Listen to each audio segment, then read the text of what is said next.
তোমাকে ভুলে থাকবো কিভাবে বলো? তোমাকে তো আজও বড্ড ভালোবাসি। প্রথম ভালোবাসার অনুভূতিটা আসলে অন্যরকম। কেমন যেন অদ্ভুত একটা ভালো লাগা কাজ করে। ইচ্ছে করে সবটা সময় তার সামনে গিয়ে বসে থাকি, তার চোখের দিকে তাকিয়ে সারাটা দিন পার করে দেই। সম্পর্কের বয়সটা 2 বছর হতে পারে, কিন্তু আমার মনে হয় আমি আমার জীবনের সবটুকু ভালোবাসা যেন এই 2টা বছরে তাকে দিয়ে ফেলেছি।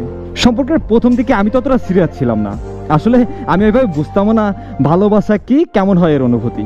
এই 2টা বছর আমার জীবনের সব থেকে সুন্দর সময় ছিল। হাজারো সুন্দর মুহূর্ত দুজন পাশে বসে কাটিয়েছি। আমি একটু বেশি রাগী স্বভাবের ছেলে ছিলাম, কিন্তু সে যে কখন ভালোবাসতে বাসতে আমাকে একটা শান্ত ছেলে বানিয়ে ফেললো বুঝতেই পারলাম না।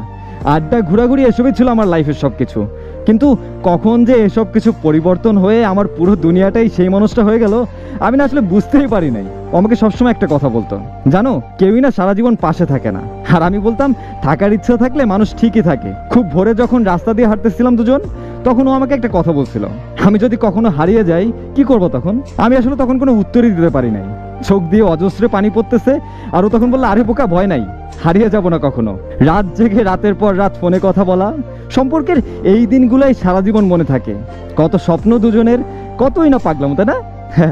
বাইরে ঘুরতে যাওয়া, হাত ধরে হাঁটা, এই স্পর্শগুলো মন থেকে কখনো মুছে ফেলা সম্ভব না, কেন জানি থেকে যায়। সময় বাড়ার সাথে সাথে আমি তার প্রতি অতিরিক্ত পরিমাণে দুর্বল হতে থাকি, আর আস্তে আস্তে প্রিয় মানুষটাকে প্রচন্ড পরিমাণে ভালোবেসে ফেলি। সম্পর্কটা এত সুন্দর ছিল, কখনো অবিশ্বাস নামক শব্দটা আমাদের ভিতরে আসেনি। দুজন দুজনকে পাগলের মতো ভালোবাসতাম। কিন্তু হঠাৎ একদিন সামান্য একটা বিষয় নিয়ে ও আমাদের সম্পর্কটা শেষ করে দিল। আমি অনেকবার বোঝানোর চেষ্টা করছি, কিন্তু শুনে নাই। আমি যখন বললাম তোমাকে ছাড়া আমি ভালো থাকতে পারবো না, ও তখন বললো চেষ্টা করো ভালো থাকার। আজ আমার কাছে কিছুই করার নেই, আমিই পারলাম না, ভালো থেকো তুমি। তারপরে আর যোগাযোগ করতে পারি না ওর সাথে। আমার মনে হয় কোথাও না কোথাও কিছু তো একটা ছিল, যার কারণে সে এভাবে চলে গেল। তার কিছুদিন পরেই তার বিয়ে হয়ে যায়। সবটুকু তো জানি না, তবে যতটুকু শুনেছি ওর বাবা মা জোর করে ওকে বিয়ে দিয়ে দেয়। আসলে ওর সাথে তো আর যোগাযোগ হয়নি যে জানবো কেন, কিসের জন্য আমাকে ছেড়ে চলে গেল সেদিন। ভুলটা কোথায় ছিল আমার? মানুষ একবার হারিয়ে গেলে তাকে তো আর ফিরে পাওয়া যায় না, আর সে তো আজ অন্য কারো। তার উপরে তো এখন কোনো অধিকারই আমার নেই। ভুলে যাওয়াটা সহজ না, সবাই ভুলতেও পারে না। কিছু মানুষ কষ্ট নিয়েই বাঁচতে ভালোবাসে। প্রিয় মানুষটার দেওয়া কষ্টগুলো বুকে নিয়েই তাকে ভালোবাসবে। যদি তার ছেড়ে চলে যাওয়াতে আমি তাকে ঘৃণাই করি, তাহলে তাকে কেমন ভালোবাসলাম? ভালোবাসার মানে যে তাকে পেতেই হবে এমনটা তো না। পাইনি কারণ সে আমার কপালে ছিল না। ভুলতে তাকে আমি কোনোদিনই পারবো না, আর বলতে চাইও না। জানি জীবনে আজ না হয় কাল আমার জন্য যে মানুষটা আছে সে ঠিকই আসবে। তাকে নিয়েই বাঁচতে হবে, তার সাথেই থাকতে হবে। তবে আফসোস এটাই থাকবে, আমি যাকে চেয়েছিলাম আমি তাকেই হারালাম।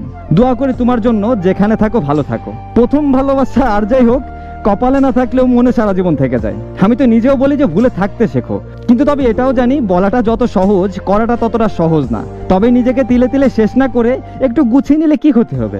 জানি কাঁদবেন, কান্না আসবেই, কিন্তু কান্না শেষ হয়ে গেলে যতটা সময় পাবেন ততক্ষণ অন্তত হাসি খুশি থাকার চেষ্টা করেন। এখন অবধি এমন কোনো রাত নাই যে রাতটা আমি না কেঁদে ঘুমাইছি, কিন্তু কি হলো তাতে?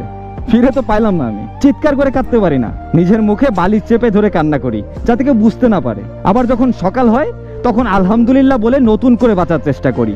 আপনাদের নিয়ে, পরিবার নিয়ে হাসি খুশি থাকার চেষ্টা করি, কারণ আমি জানি দুনিয়াতে কিছুই পার্মানেন্ট না। আজ অনেক দুঃখ তো কাল অনেক সুখ, আবার আজ অনেক সুখ তো কাল আবার দুঃখ। এইটাই তো জীবন, তাই না? আর এভাবেই আমরাও ঠিক একটা দিন ওই না ফেরার দেশে চলে যাব, কেউ আগে আর কেউ পরে। জীবনে কেউই সব সুখ পায় না, অপূর্ণতা সবার মাঝেই থাকে। হয়তো মানুষটা খারাপ হবে, নাহলে নিয়তি আপনাদের আলাদা করে দিবে। কিছু কিছু সময় মেনে নিতে হয়, নিজেকে বোঝাতে হয়, আজ না হয় কাল আমিও ভালো থাকবো।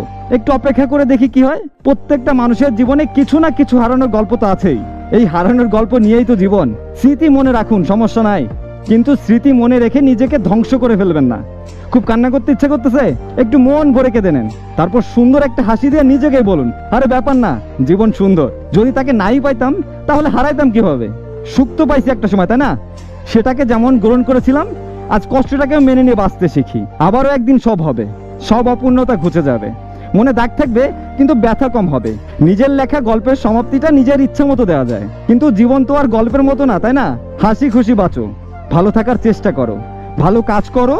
দিন শেষে তুমি আবার হাসবা, আবার স্বপ্ন দেখবা। শুধু জীবনকে একটু সময় দাও আর নিজেকে গুছিয়ে নাও।